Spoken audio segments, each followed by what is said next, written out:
Boa tarde, meninas e meninos.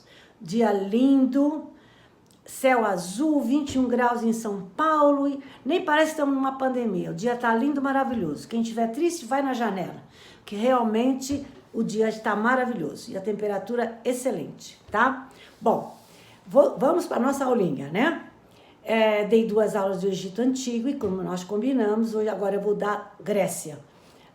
Vão ser 2 aulas também, tá? Fazer uma relembrada da Grécia. Grécia, o berço da civilização ocidental, fonte da cultura, onde todos beberam, todos aproveitaram a cultura grega, o berço da história, o berço da filosofia, o berço da matemática, o berço do teatro, o berço da democracia. Bom, na história, o grande nome Heródoto, tá? Século V a.C., considerado o pai da história. Filosofia, não precisa nem falar. Sócrates, Platão, Aristóteles, né? Busca da sabedoria, busca da verdade. Matemática, Pitágoras, importantíssimo para o futuro, né, da humanidade. E o teatro, as tragédias, as comédias.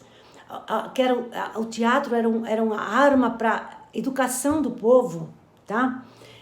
Tudo isso a gente vai ver, tá? Mas vou falar sobre a origem da Grécia.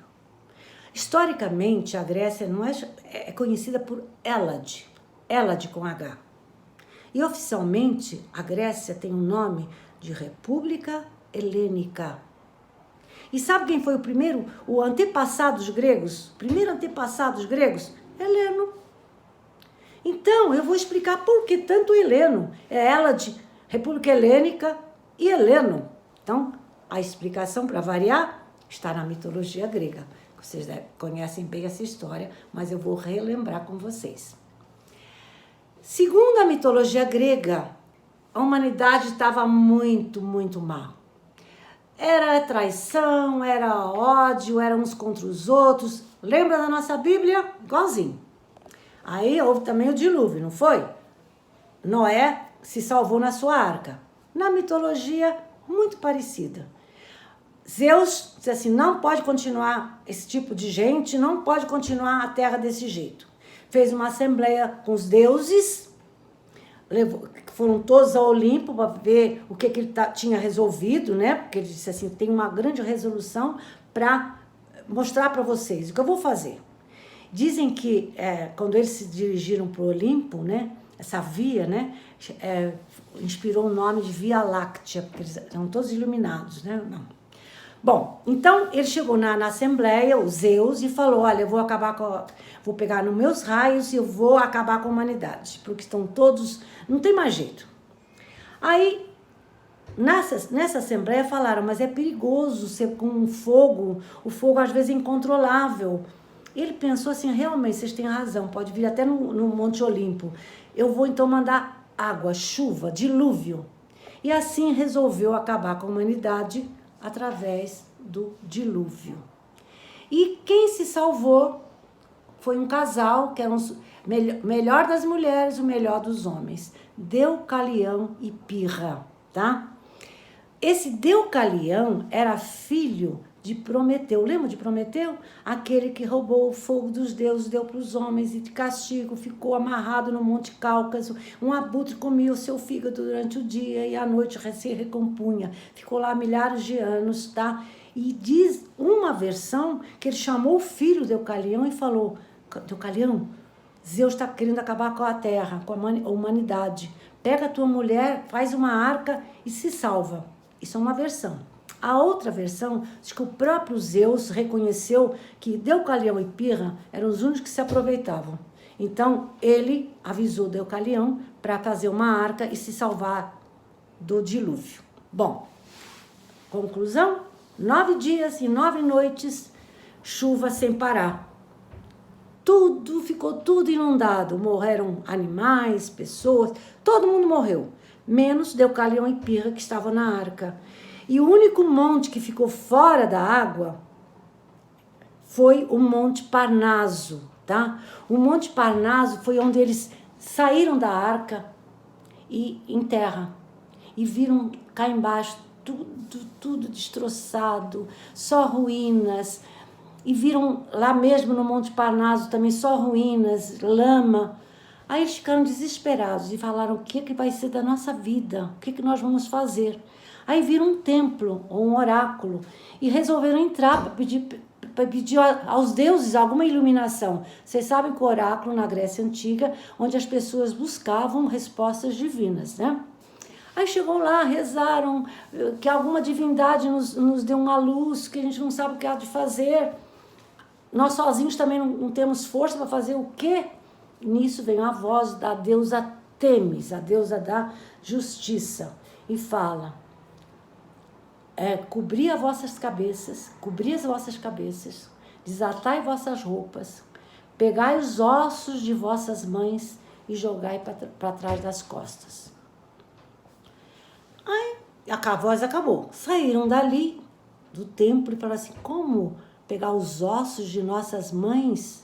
Primeiro que a gente nem sabe onde nossas mães estão enterradas. E mesmo que a gente soubesse, falou a Pirra, a gente não ia mexer nos ossos das nossas mães. Aí o Deucalião, muito pensativo, falou assim: os oráculos sempre falam de forma metafórica, assim, de forma de outro sentido. E quem sabe se ela não está falando das nossas mães, está falando da Mãe Terra. E se ela está falando da Mãe Terra, quais são os ossos da Mãe Terra? São as pedras. Vamos experimentar, fazer o que ela mandou, mas jogar pedras, que seriam os ossos da nossa Mãe Terra. Não custa experimentar. E assim fizeram. Botaram, cobriram a cabeça, colocaram as vestes soltas. Ela pegou 3 pedras e ele pegou outras 3.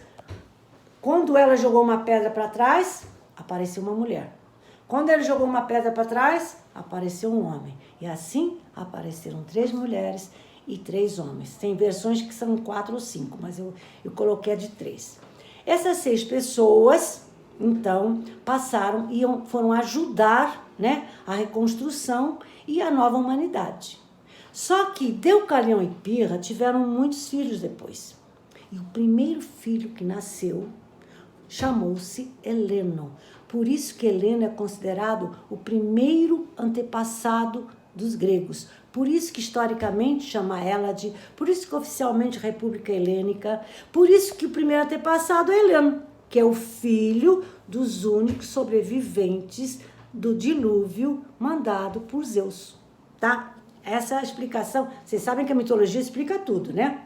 Bom, mas voltando aos primeiros tempos da Grécia Antiga, tá? Eu falei que no Egito Antigo não tinha assim uma obra que explicasse as crenças, o começo da história. Só que a Grécia tem. E os primeiros tempos da Grécia Antiga são chamados de... Lógico que teve a pré-história, teve muito antes, mas estou falando os primeiros registros que contam a história da Grécia. São chamados tempos homéricos, porque a gente sabe como eles viviam, em quem que eles acreditavam, através das histórias escritas por Homero. Lembra de Homero? Ele escreveu a Ilíada, que conta toda a guerra de Troia, toda. E a Odisseia, que quando acaba a guerra de Troia, Odisseu ou Ulisses, quando ele quer voltar para a ilha de Ítaca, fica 10 anos passando por todos aqueles tormentos. Então, a Ilíada e a Odisseia, as obras de Homero, são os primeiros registros da história grega, então por isso que são chamados os primeiros tempos da Grécia Antiga de tempos homéricos, tá? Bom, e como é que era a Grécia Antiga? A Grécia Antiga era dividida em reinos independentes. Viviam brigando uns com os outros, mas tinham sua união na hora que precisavam. Eram chamados cidades-estados ou polis, tá? Creta, Atenas, Esparta, Tebas, Micenas, Ítaca, um monte de cidades-estados ou reinos, tá? E o que os unia? As mesmas crenças, acreditavam em Zeus, no Monte Olimpo. E o que os unia? As guerras, eles viviam brigando entre si, mas se alguém brigasse com alguém exterior, eles se uniam para ajudar. Lembra da Guerra de Troia? Todos se uniram para ajudar Menelau, o rei de Esparta, tá? Bom, outra coisa que unia os gregos antigos, os Jogos Olímpicos. Jogos que eram festivais religiosos e atléticos que aconteciam de 4 em 4 anos em Olímpia, tá? E sabe quando começaram? 776 antes de Cristo. Como é que a gente sabe? Porque tá lá uma inscrição em Olímpia, o início dos Jogos Olímpicos, tá?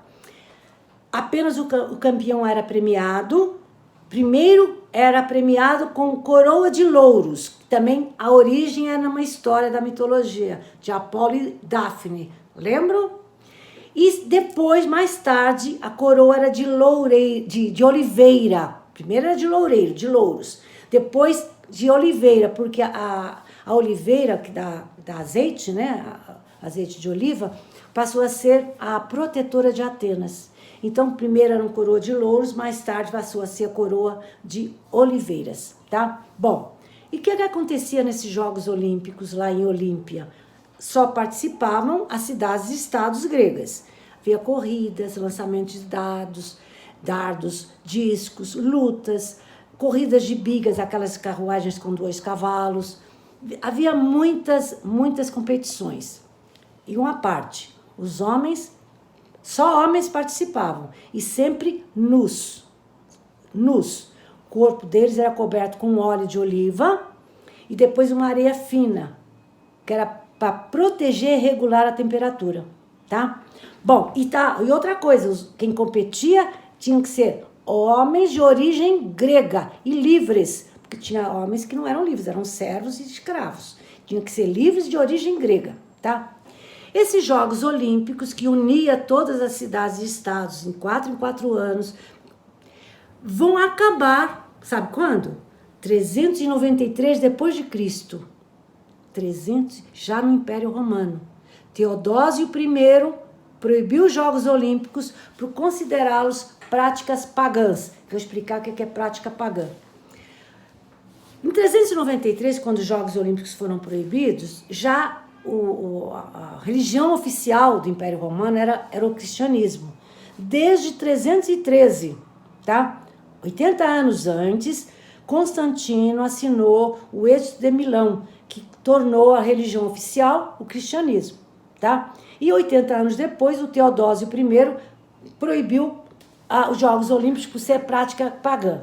E depois, uns anos depois, o Teodósio II mandou destruir vários templos considerados pagãos, templos gregos. Muitos foram destruídos por considerarem templos pagãos. O que é pagão? Pagão vem da palavra paganos, que quer dizer camponês ou rústico, tá? E no cristianismo, o que era um pagão, considerado um pagão? Era um politeísta, que acreditava em vários deuses, eram os não batizados, enfim, eram os não cristãos. Então, tudo que não era cristão era considerado pagão, tá? E quando é que voltam os Jogos Olímpicos? Bom, vai haver uma tentativa em 1856. Há um ricaço, um filântropo muito rico, chamado Evangelis Zapas. Ele escreveu para o rei da Grécia, chamado Otto, e disse que ele ofertaria seus fundos, seu dinheiro, para a volta dos Jogos Olímpicos. Isso em 1856. Então, houve realmente algumas competições. Em 1856, 1859, 1856 ele escreveu. 1859 a primeira disputa, depois em 1870 e depois em 1875. Esses jogos foram chamados Jogos de Zapas, porque eram em Atenas. Só que quem disputava eram só os gregos e o Império Otomano. Uma parte. O Império Otomano dominou a Grécia até sua independência em 1830, tá? Houve uma guerra de independência da Grécia para se livrar do Império Otomano, os turcos, de 1821 a 1829. Em 1830, a Grécia consegue a sua independência. Mas como tinha muito turco lá, então os primeiros jogos, aquelas primeiras tentativas de Jogos Olímpicos 1859, 1870, 1875, foi entre gregos e o Império Otomano.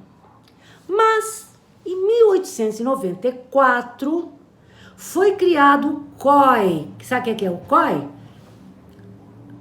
Comitê Olímpico Internacional. E sabe quem criou, em 1894? O Barão Pierre de Coubertin. E para que servia esse comitê? Para restituir os Jogos Olímpicos da Idade Moderna. Só que aí não ia ser só entre gregos, ia ser de 4 em 4 anos, diversos países podiam competir. Então, os primeiros Jogos Olímpicos, tá? O COI foi criado em 1894. Em 96, 2 anos depois, foram as primeiras Olimpíadas internacionais da Idade Moderna. Os primeiros Jogos Olímpicos, em 1896. Participaram 241 atletas e 14 países. Então, vocês viram que depois de 1.500 anos, os Jogos Olímpicos voltaram, tá bom? Bom, vamos voltar para Atenas, né? O principal centro cultural da Hélade, hoje é a capital da Grécia, é Atenas, tá? Porque, como eu falei, as cidades-estados, cada um tinha as suas particularidades. Depois nós vamos ver Esparta, que não tem nada a ver com Atenas, tá? Atenas ficava perto do mar Mediterrâneo, então houve grande desenvolvimento de atividades comerciais e portuárias. E Atenas sempre valorizou a educação, sempre valorizou o corpo e a mente, e até a emoção. Então, vamos ver. E eles diziam que o homem, para ser completo, o homem, para ser perfeito, tem que ter o corpo perfeito, como se fosse um Deus, o corpo perfeito. Como que eles conseguiriam um corpo perfeito? Com atividades físicas, tá? Com atividades atléticas, para ter esse corpo saudável, tá? Parecido com os deuses. Mas também não adiantava ter só o corpo. E a mente? Precisava ter também uma mente rica. Como é que eles desenvolviam a mente? Através do conhecimento, através da filosofia, através da verdade. Então, tinha que ter um corpo perfeito e a mente também com muito conhecimento. E também valorizavam, sabe o quê? A emoção. E onde procuravam essa emoção? No teatro. O teatro surgiu em Atenas, na Grécia, e passou a ser um instrumento de educação, através daqueles 2 grandes estilos que a gente conhece. As tragédias, em primeiro lugar, começaram primeiro, e depois as comédias, principalmente as tragédias. Porque um grande estudioso das tragédias gregas foi o filósofo Aristóteles, discípulo de Platão. Ele escreveu obras sobre as tragédias. Ele diz o seguinte: primeiro, as tragédias, tá, tem que ser a história da classe mais alta, de reis, de deuses, de nobres. A tragédia tem que ir da felicidade até a infelicidade. Isso é o estudo de Aristóteles. A verdadeira tragédia tem que provocar uma catarse. Se não provocar uma catarse, não é uma boa tragédia. O que é catarse?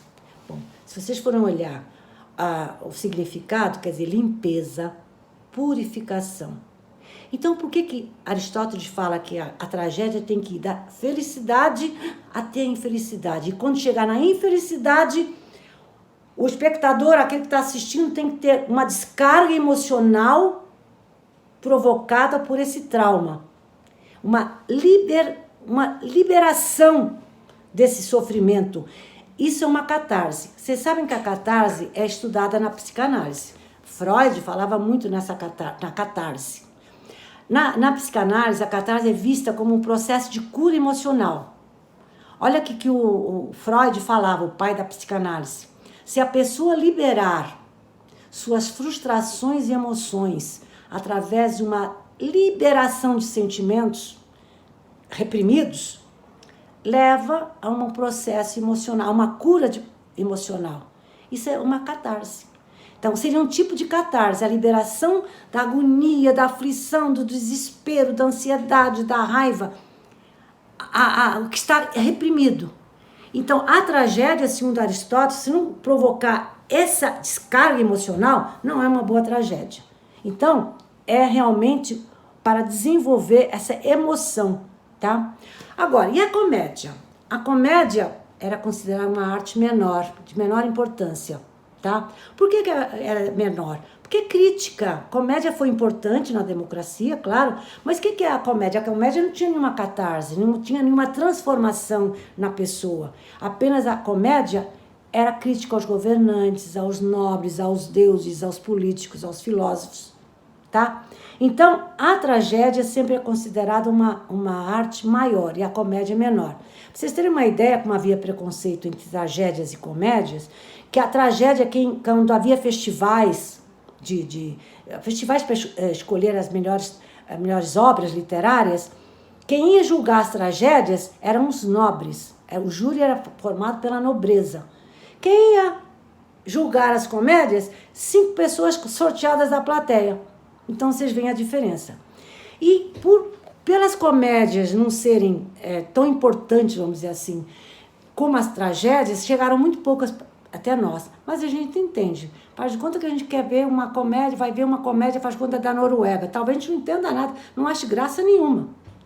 Porque a comédia é daquele momento. Como eu falei, é uma crítica ao momento. Então, é engraçada naquele momento. Já a tragédia é atemporal. A dor, a traição, o sofrimento é atemporal. Não tem tempo, não tem lugar, tá? Gente, eu vou parar por aqui, tá? Na próxima aula eu vou continuar de novo com a Grécia. Espero que vocês tenham gostado. E vamos lá terminar com a Grécia próxima aula, tá bom? Beijos!